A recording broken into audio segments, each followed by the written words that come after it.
पछाडि बसे रिसन जिग्री हाम्रो मालिक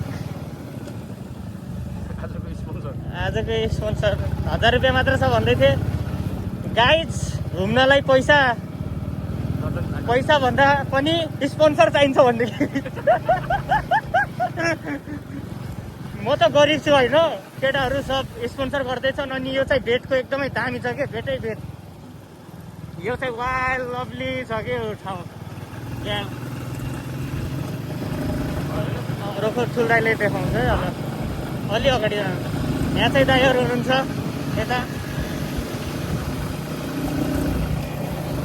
वाइल्ड मजा आइरहेको छ ग्याङ। स्पिड त अब हानिन्छ नि त भटभटे ग्याङ।